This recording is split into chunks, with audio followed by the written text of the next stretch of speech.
Moi, c'est Olivia. Je vais vous parler des atypiques, les neuroatypiques, ceux qui ont des troubles du neurodéveloppement. Et pour commencer, le TOP. Le TOP, c'est un trouble de l'opposition par provocation. Chez nous, c'est une histoire de famille.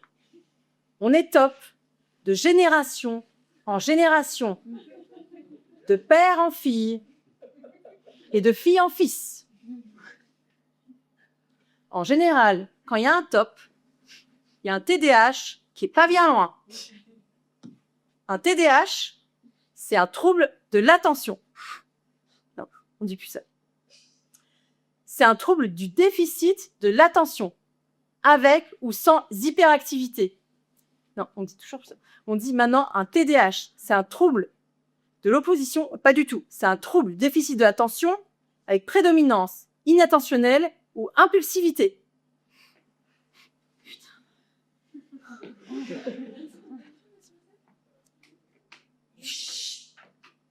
Putain, mais vous êtes trop lourd. Déjà, j'arrive pas à vous entrer, vous m'avez fait foirer mon entrée. Putain, c'est chiant ça. On avait tout calé. C'est juste... Putain, et en plus, ils ont mal mis la chaise.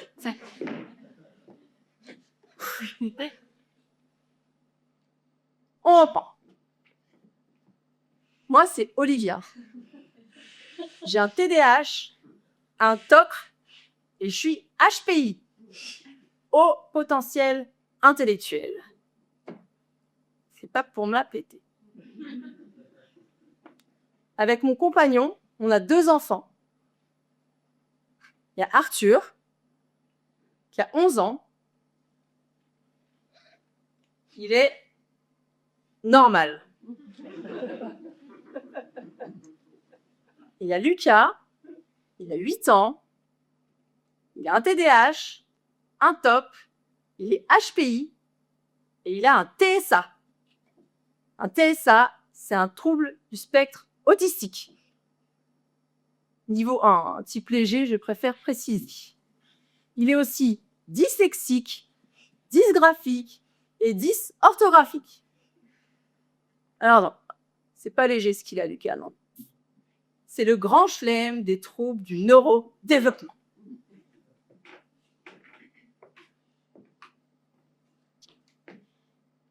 Comme on pourrait se croiser, voire se côtoyer. Je vous demande de ne pas nous voir qu'à travers ces étiquettes et de ne pas trop nous juger, Lucas et moi. Merci. J'en étais où déjà? Ah oui, allez, c'est bon. Alors, il y en a qui se disent, il y en a peut-être parmi vous, je vous en veux pas. Oh, mais le TDAH, t'as tous ces nouveaux trucs là. Non, mais c'est à la mode. Il n'y en avait pas autant avant. Alors si, il y en avait autant. Il n'y a pas une explosion des cas inventés. Avant, on parlait des éléments perturbateurs, des cancres, des enfants dans la lune. Eh bien, ce sont les mêmes. Il est acté scientifiquement qu'il y a 17% des naissances qui ont un trouble du neurodéveloppement. Alors, vous en côtoyez peut-être sans le savoir. Votre collègue, votre meilleur ami, votre enfant, ou vous-même.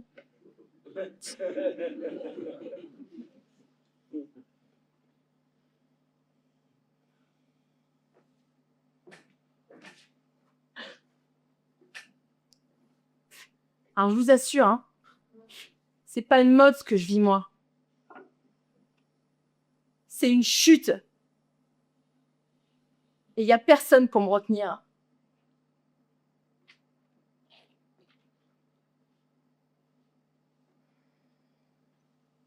J'entends aussi, non, mais ça arrange les parents.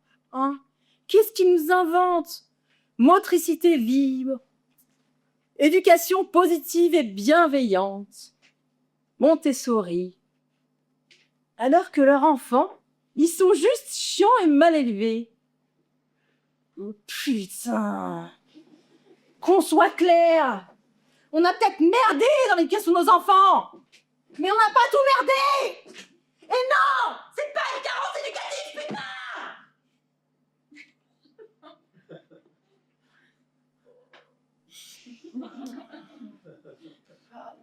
Pardon. C'est pas moi qui le dis, hein, c'est les experts. Putain.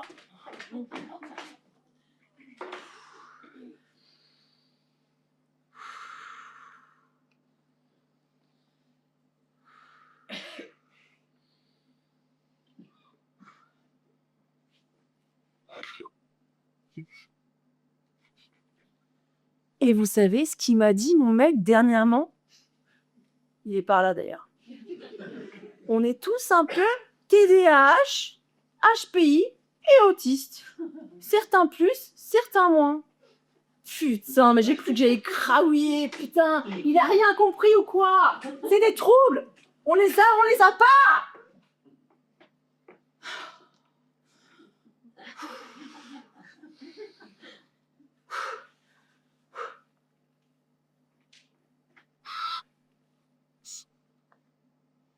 Avec le TDAH, on souffre de dérégulation de nos émotions, d'hyperréactivité de nos émotions. Et on a des problèmes interpersonnels. Moi, je m'embrouille avec tout le monde. Mes parents, mes frères et sœurs, mes meilleurs amis. Et surtout mon mec. Et avec le TDAH, t'aimes pas les règles. T'aimes pas l'autorité. T'as souvent l'impression d'être rejeté.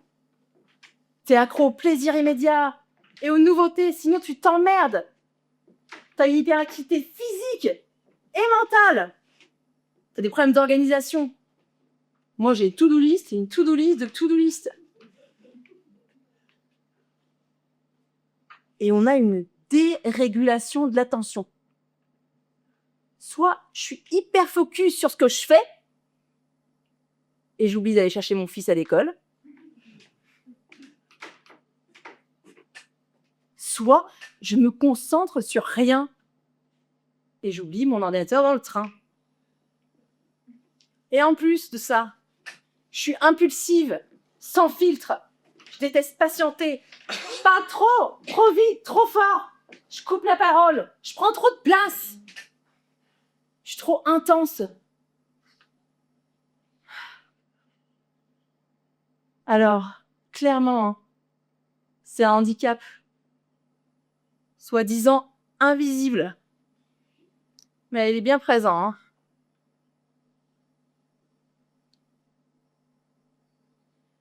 Et Lucas, en plus de tout ça, il a un TSA, un trouble du spectre autistique.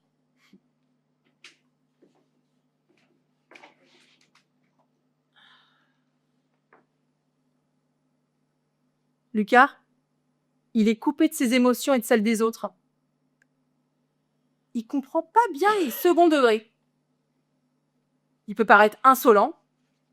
Moi, j'ai l'impression qu'il me fait une crise d'ado depuis qu'il a 2 ans, Lucas. Il aime pas dire bonjour, au revoir, s'il te plaît, merci. Je vous raconte même pas le pardon, hein. Et il est hypersensible. Il supporte pas les vêtements, les chaussures qu'on le touche. Et il fait des bruits en tout genre. La poufelle.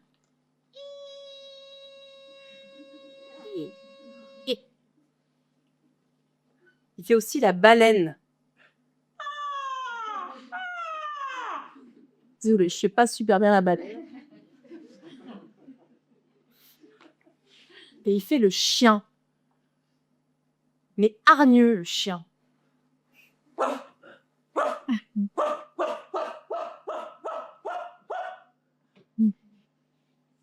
Pardon, putain, je fais n'importe quoi.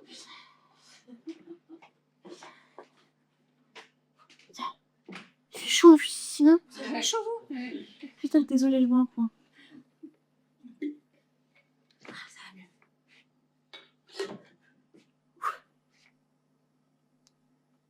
Alors Lucas, ça donne quoi dans le quotidien? Il était dans une école de la nature, il passe la moitié de la journée dehors. Un jour, la maîtresse m'appelle et me dit « Lucas et son copain se sont enfuis de l'école. Ils sont passés par un buisson d'aubépines. » Quelle idée! Ça pique ce truc. Il avait 4 ans. Et là, tu te dis, la scolarité, ça va être très, très long, putain. En fin de journée, une maman me raconte, Lucas est passé à côté de moi et il a fait gros cul, gros cul, gros cul, gros cul, gros cul. Comme ça. Juste pour dire des gros mots. On est la honte. Heureusement que c'est une copine. Je crois qu'elle est dans la salle. Là.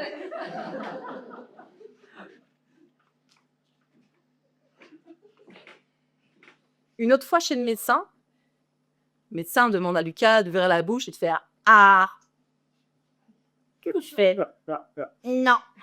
S'il te plaît, Lucas, je l'implore de mes yeux. Tu auras un dessin animé. Et là, le môme fait A, B, C, D, E, F, G. Il est allé jusqu'à Z. Dernier exemple, un peu plus trash. Je confie Lucas à une babysitter. Il doit avoir 4 ans. Au bout de quelques heures, je reçois un message. Je garde un môme. J'hallucine. Il est exécrable. Vous l'aurez compris, elle s'est trompée de destinataire.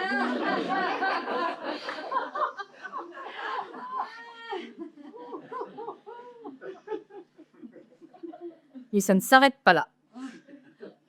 Un an après, on recroise cette personne. Lucas la regarde dans les yeux et dit « Qu'est-ce qu'elle est moche, celle-là !»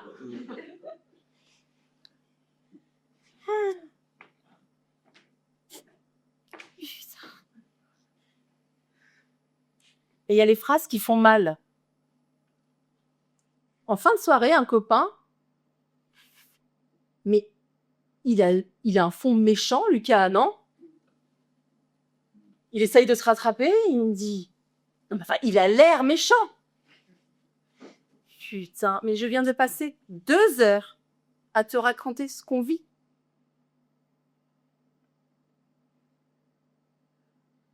Et le pire, c'est la sensation de rejet. Lucas rentre de l'école. Maman, maman, je ne suis pas invitée à l'anniversaire de mon meilleur copain. Sa mère ne veut pas que je vienne.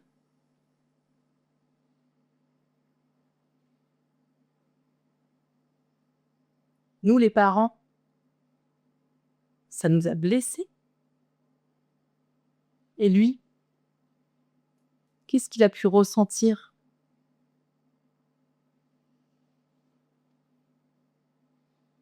On a renoncé à notre vie sociale avec Lucas. Avant, on faisait des fêtes, des week-ends. Puis, on invitait moins.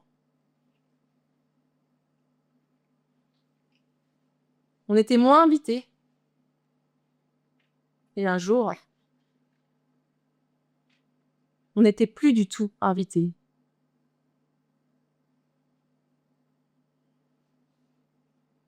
Moi, j'ai renoncé à me confier. Je me sentais jugée, incomprise, défaillante. Alors, je me suis tue.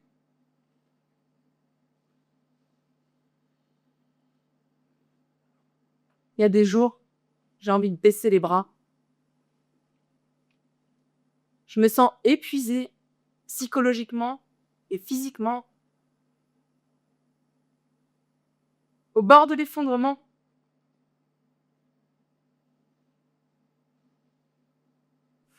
Je ressens de la colère, de l'injustice, de la culpabilité et de la honte.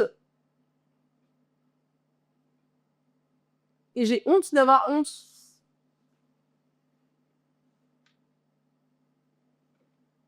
Alors j'encaisse souvent. Et parfois, je craque. Mais il y a des jours, je vois toute cette force, cette richesse, cet amour. On n'est pas que des trous, merde! Lucas, il est drôle, inventif, anticonformiste, puissant physiquement, impressionnant en maths. Il a une sacrée répartie, une mémoire incroyable et une énergie sans limite. Il est vivant, intense. Et moi, je le trouve très beau. Ma psy m'a dit. Là, je sais quoi, la chute. La psy m'a dit, Lucas est ton maître spirituel. Ah bah c'est sûr, hein, il m'a bien fait bosser. Il a fait surgir une putain de violence en moi. Je lui ai dit des choses horribles. Je lui ai dit que personne ne l'aimait, qu'il faisait chier tout le monde, qu'il allait rater sa vie et que moi, je sacrifiais la mienne. Je l'ai même frappé. Moi, à 40 ans, j'arrivais pas à gérer ma colère. Alors comment lui, du haut de ses 4 ans, il pouvait faire? Et Lucas, il m'a appris le lien et la joie profonde.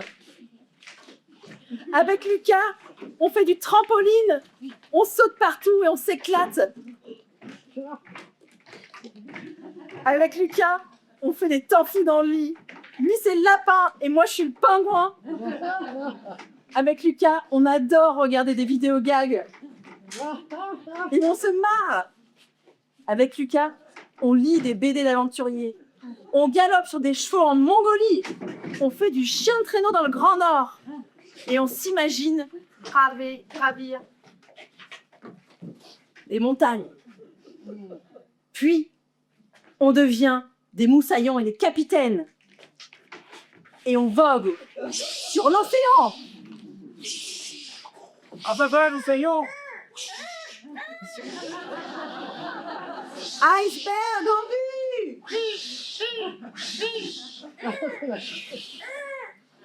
On fait des bulles et on en met partout.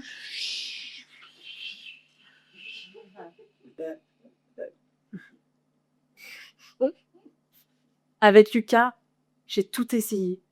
L'éducation positive, bienveillante, l'éducation par la peur, les cris, les menaces, le chantage, les récompenses. J'ai serré le cadre, je l'ai desserré, je l'ai resserré.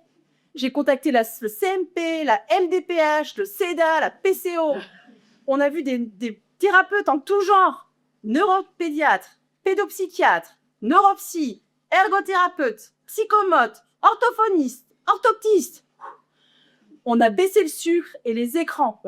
Je lui ai donné du safran et des compléments pour enfants agités. Et même du vermifuge.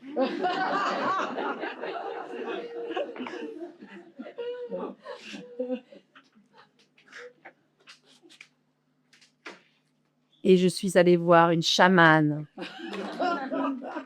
qui m'a dit « La mort rôde autour de Lucas !»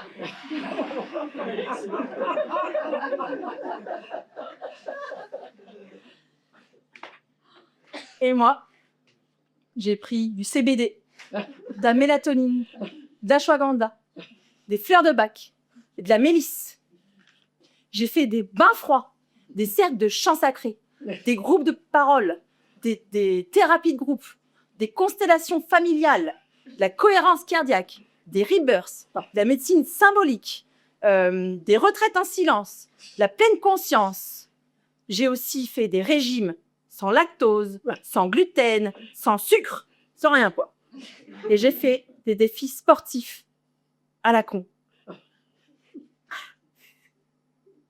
Et vous savez ce qui marche le mieux?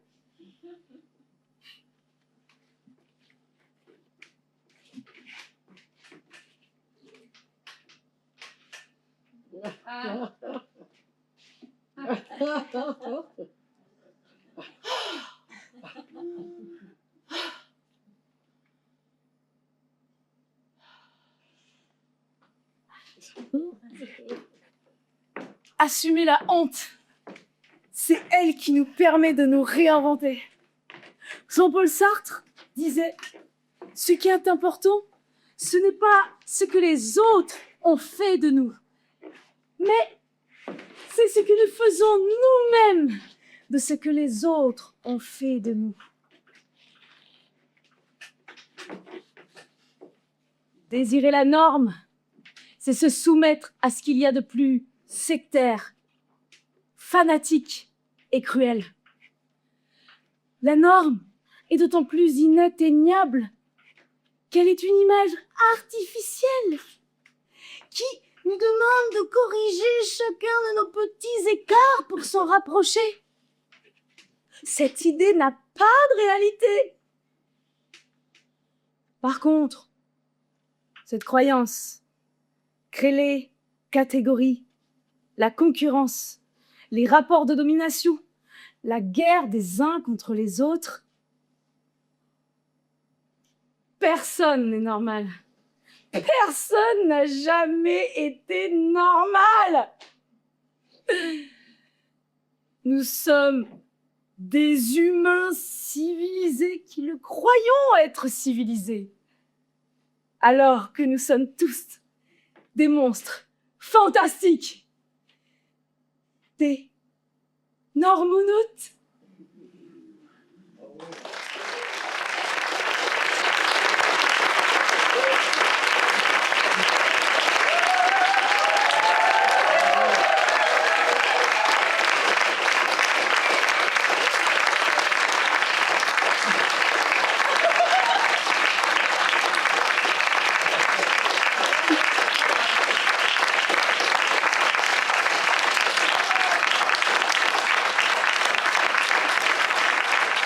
Bravo.